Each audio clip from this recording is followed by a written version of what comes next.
Hey everyone, welcome back to the channel. Got a special treat for you today. This is a super efficient map clearer with some very good boss upside.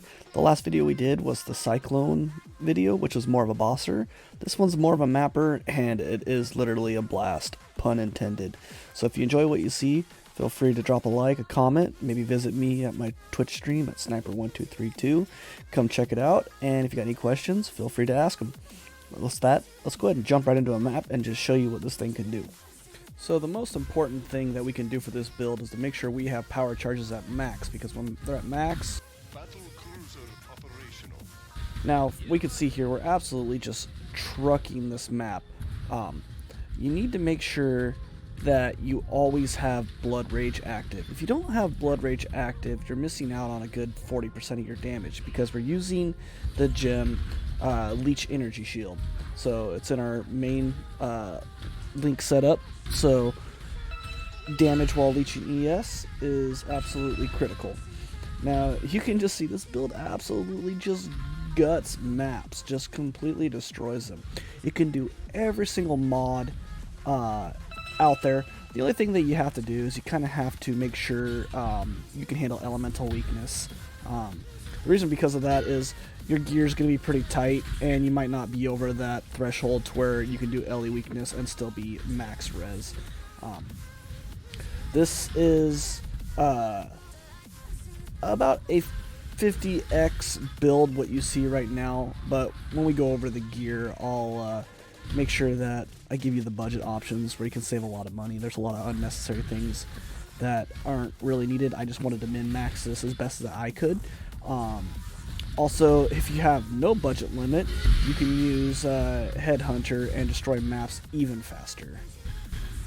Now here's a quick demo of single target.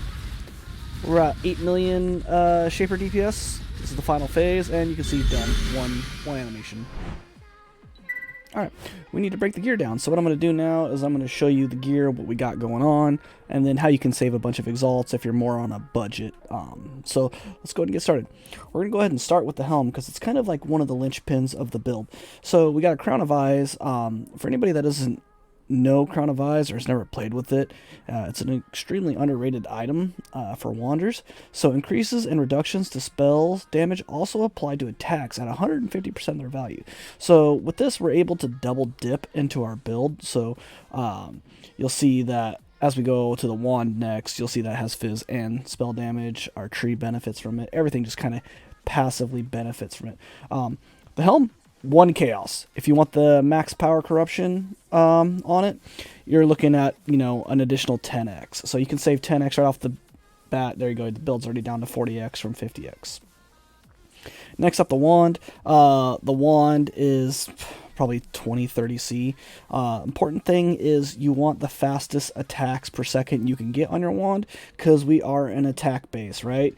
You want to be able to sling fast. So we're looking for attack speed, we're looking for flat chaos, fizz percentage, spell percentage, and we want to open prefix so we can craft on attacks with this weapon penetrate chaos resistance. Now, we're also going to be using Repentance. This is a 1 chaos glove. If you want the Despair curse on hit effect, you need to probably shell out 10x. You can solve this by if you don't want to spend the 10x, you can get yourself another curse ring with the Despair on it. So you can do that to save yourself some money. You're going to have to pay a little bit of money to get that other ring, but you can probably save yourself 6x or so. The reason why we use this is we put our Kinetic Blast in here on a 4 link, kind of turns it into a pseudo 5 link, because Iron Will makes our projectiles benefit from strength multiplier. And we currently have 1,579 strength, so quite a bit of bonus to our KB. But yeah, so that's the gloves in a nutshell. Next up is the belt. It's just a attributes hunter belt with strength on a heavy belt base, around 3x. I made this one myself. Just roll it until you hit it, or just go buy one. The linchpin of the build, because we're 100% chaos damage with this build. Replica Alberon's Warpath. Strength stacking equals chaos damage. This pair of boots is like 10 chaos, but if you go and get yourself that movement speed enchant, you're looking probably like 2x. I highly recommend the movement speed because it's got that slow 20% movement speed. Kind of want that enchant. So make sure it's at 18% roll as well. Next up, this is our like really only flex slot if we had one. This is just a strength. I went with a plus to max all resistances hunter mod. It's also a shaper mod. But I just wanted big strength, life, and flush out my resistances. The base really doesn't matter. You could spend a whole lot more on this if you wanted to. I only spent an X or less on my shield at the time when I bought it. So that's one thing you can really go with as your flex slot. Astramit's probably best in slot, hard to beat. Just huge attributes. Remember, Repentance requires 306 intel, so while you could do a really expensive amulet with like an Awakener Orb, just remember you're going to need to meet that intelligence requirement as well. Otherwise, it's going to be hard to use these gloves.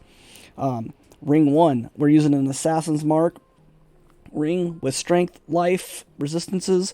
This ring's probably 4x, give or take a little bit, just depending on the market. It's just a traditional Assassin's Mark ring with some strength on it. Our second flex slot, if you end up getting the curse gloves, is just a big strength, big resistance ring. That's all this is, nothing special, less than an X. The most expensive slot by far is going to be our chest. You have to choose how far down the rabbit hole do you want to go. Do you want an Awakener Orb? Do you want to use just an Astral Plate? So this chest, I got lucky, I made this myself. Additional curse plus the percent strength are our two major pieces. I got lucky and I hit a life roll with some res on it and had room to craft the max life. So if you're just going to do an Astral Plate with strength on it, 6 link, it's probably going to be around, I would say 10x, right around that. You don't have to do the Astral Plate, but just remember it is really hard to get your resistances capped when you're using so many specific items. We're using 3 uniques, so that 4 uniques actually automatically makes resistances a little harder. You can make your own. You can use any base you want.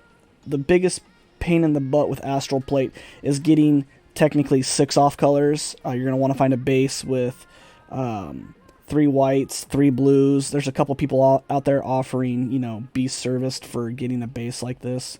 But yeah, that's by far the hardest part of the build. But like I said, we shaved 10, 20, 30x here, probably down to 20x for the build. As is, you can go even cheaper than that if you really wanted to. So, all right, let's go over our gem setup. So we got Anomalous Power Siphon, Divergent Power Charge on crit, Barrage support, Awakened Void Manip, Energy Leech support, which I mentioned earlier is why we always have Blood Rage going, because it's a huge damage multiplier. Increased critical damage. And then our 4-link for KB, we got Anomalous Kinetic Blast with Awakened Void Manip, as well as Awakened Fork, and Awakened GMP. So those are our 2 damage setups. All you need is a 4-link for Kinetic Blast. It absolutely wrecks. So for our other setup, we are going with Awakened Blasphemy with an Enlightened support and Temporal Chains. We also have an Enlightened support with Flesh and Stone and Precision. So kind of like our aura setup. And then we got Divergent Second Wind with Dash, and we have our Anomalous Blood Rage. Anomalous Blood Rage is awesome because the quality bonus on it lets you get a 2% chance to gain a Frenzy Charge when you hit a unique enemy, and we're attacking so many times per second that it's very realistic that we actually sustain our Frenzy Charges while attacking. And then we got a cast 1 damage setup with Molten Shell, and then we got Enduring Cry on our left mouse button, so we're constantly generating endurance charges and have damage mitigation. So those are the gems. Okay, let's go ahead and break down the skill tree. So we are going Occultist. We are going to be using curses, power charges, and minus chaos resistance. So this build was a full pleasure to build and then play. So we got Void Beacon, Profane Bloom, Malediction, and Forbidden Power. So those are our ascendancies. In order, it would be we're going to go up to Malediction, grab Forbidden Power, and then lastly grab Void Beacon. So we obviously, since we're strength stacking, we're going to run a couple efficient trainings. We're going to run 1 here, one here, and then we're going to run a Lethal Pride. Lethal Pride is kind of the annoying part. You're going to have to either buy one from someone that you know or divine your own like I did. So I divined mine. The goal was to get a 10% strength bonus from Lethal Pride, and I ended up getting 15. So my 5% strength bonus is here, here, and here. So that's why we went up here and we grabbed Amplify for 2 points, 5% strength. It'll give you other benefits as well, but that's kind of the hard part. I wouldn't settle for anything less than 10%. So that's going to be what you're going for there. We are a crit power charge based build, so we're grabbing all the power charges that we can, and we anoint the power charge that's on the other side of the tree. You can anoint additional curse, and then you could run Enfeeble with Blasphemy if you wanted. Remember, we're doing Temporal Chains. That's just what I prefer. And then to squeeze out some extra DPS, I went and I searched for a couple Megalomaniacs that provided some bonus damage. You don't have to do this, but it helped just top that single target damage off just a little bit more. So that's pretty much it for the passive tree. Lastly, I just want to say thank you to you guys for watching the video. I truly do appreciate it. Big shout out to my community on my Twitch channel. I got one of the best communities I could possibly ask for. If you want to join that community, feel free to stop by at my channel at Sniper1232. And if you have any questions, I stream daily. You can post them there. You can leave a comment. I try to answer the comments as soon as I see them. If not, I'll see you guys later on the next video.